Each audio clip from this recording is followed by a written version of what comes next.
थोड़ी देर मेरी तरफ तवज्जो दें, बस दो चंद मिनट, 12-10 मिनट, मोटी मोटी बातें आप सुन लें।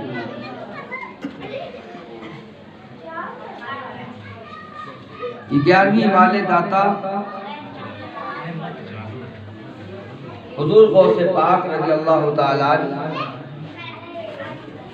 एक अज़ीमुल मर्तबत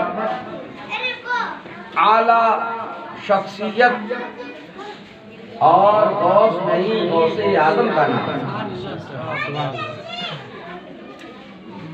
अल्लाह की उलूहियत को,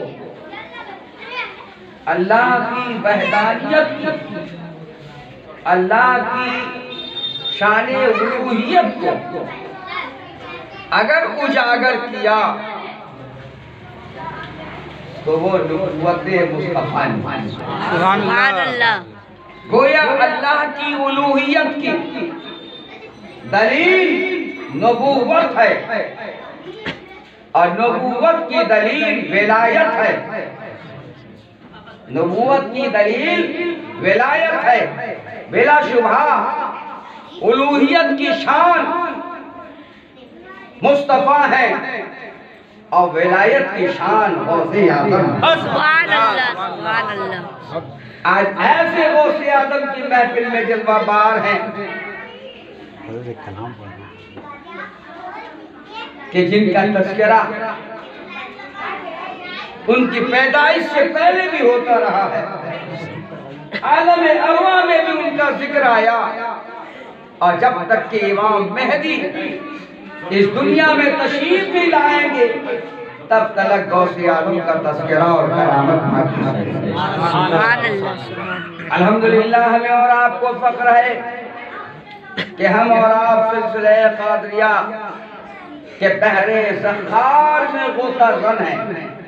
बेशक सुभान। और तमाम सलासिल का मंबा, तमाम सलासिल का सरचश्मा, तमाम सलासिल का मरकज़ो मुअव्वल वो दरियाए गौसे आज़म है, समंदर गौसे आज़म है।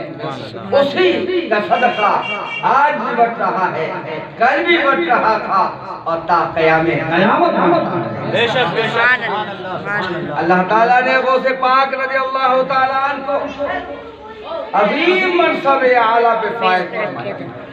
लेकिन एक बात बताऊंगा, हुजूर गौसे पाक को मुहिउद्दीन कहा जाता है। मुहिउद्दीन दीन के जिंदा करने वाले, दीन का जिंदा करने वाले। उलमा से आपने सुना होगा कि मुहिउद्दीन दीन का जिंदा करने वाला, लेकिन मुहिउद्दीन किस लिए कहा? मुहिउद्दीन कहने की वजह क्या थी? क्या करामत है इसलिए? क्या गौसे पाक समंदर पे चलते थे इसलिए मुहिउद्दीन कहा गया कि गौसे पाक ने डूबी हुई कश्ती को निकाल दिया इसलिए मुहिउद्दीन कहलाए? क्या मुर्दे को जिंदा कर दिया इसलिए मुहिउद्दीन कहलाए? हाथों से चश्मे जारी कर दिए इसलिए मुहिउद्दीन कहलाए?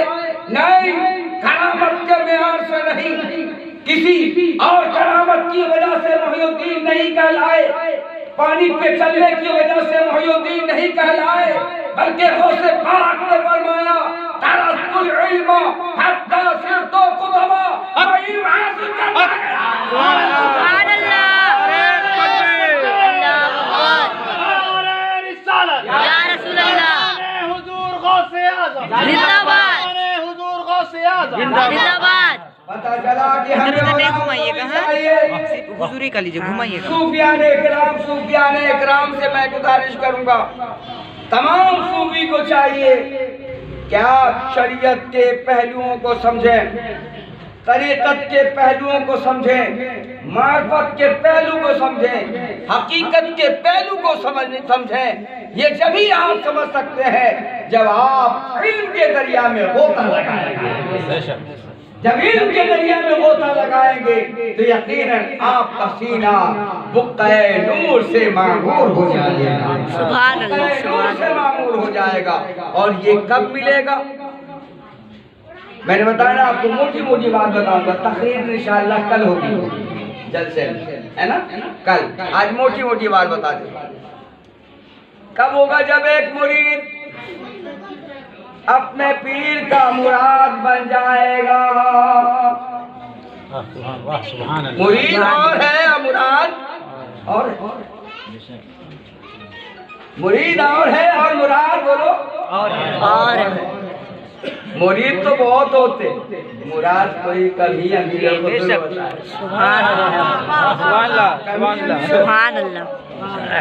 हम मिसाल ये तो निजामुद्दीन ने पेश की कि वो अमीर खुसरू अपने मुर्शिद बरहक की बारगाह में हाथ लगाने के लिए जा रहे, अचानक देखा कि बारिश हो रही है। अब पलट कर देखते हैं तो एक गोशे में लोग खड़े हैं, बारिश से बचने की वजह से खड़े। अमीर खुसरू गए और उसी भीड़ में खड़े हो गए। चंद ही लम्हा गुजरे थे कि अमीर खुसरू कहने लगे कि भाई मेरे पीर की खुशबू आ रही है, मेरे पीर की खुशबू आ रही है। अमीर खुसरू को पीर की खुशबू भी मालूम है।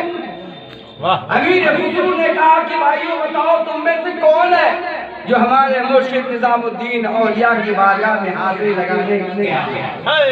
सुभान अल्लाह, सुभान अल्लाह। एक शायर खड़ा हुआ, एक मद्दाह खड़ा हुआ, एक शायर आशिक़े रसूल खड़ा हुआ और एक बल्कि दूसरी जुबान में कहें तो कव्वाल खड़ा हुआ। कहने लगा हुजूर मैं ही तो गया था शेखुल मशाइख हज़रत निज़ामुद्दीन औलिया की बारगाह क़ुद्स में गया था और मैंने कलाम पढ़ा था, इस नियत से पढ़ा था कि वहाँ से बहुत छूट मिलेंगे, वहाँ से बहुत पैसे मिलेंगे जिससे मैं अपनी लड़की की शादी कर दूंगा। लेकिन अमीर खुसरू ने फरमाया अच्छा बताओ मेरे मियाँ ने क्या दिया तुम्हें? मेरे मियाँ ने क्या दिया? वो बड़ा मायूस हुआ कव्वाल और कहने लगा कि अमीर खुसरू मेरी उम्मीदों पे पानी फिर गया और हजरत क़िबला निज़ामुद्दीन औलिया ने तुम्हारे मुर्शिद ने हमें कुछ नहीं दिया, सिर्फ एक जूता दिया। कहा एक जूता दिया? कहा वो भी एक जूता दिया। अगर दो जूते भी देते तो मैं पेश करके काम कर लेता। अमीर खुसरू फरमाते हैं कव्वाल फिर से कहे कि मुर्शिद ने अपना जूता दिया। कहा हाँ आपके मुर्शिद ने अपना जूता दिया। कहा बताए उसकी कीमत कितनी है? सुभान अल्लाह, कितनी है, कितनी चाहता है? कव्वाल चालाक था, बज़ाहिर कहने लगा मेरी जितनी जरूरत है मेरी लड़की के शादी जितने पैसे में हो जाए। अमीर खुसरू वक्त के शहंशाह, वक्त के मालदार थे, गनी थे। अमीर खुसरू ने फौरन पैसे उसको पेश कर दिए और अपने पीरो मुर्शिद का जूता अपने अमामा के अंदर बांध करके निज़ामुद्दीन की बारगाह में जब कदम होते हैं हज़रत निज़ामुद्दीन फरमाते हैं अमीर खुसरू मेरा मुरीद नहीं बल्कि मेरा मुराद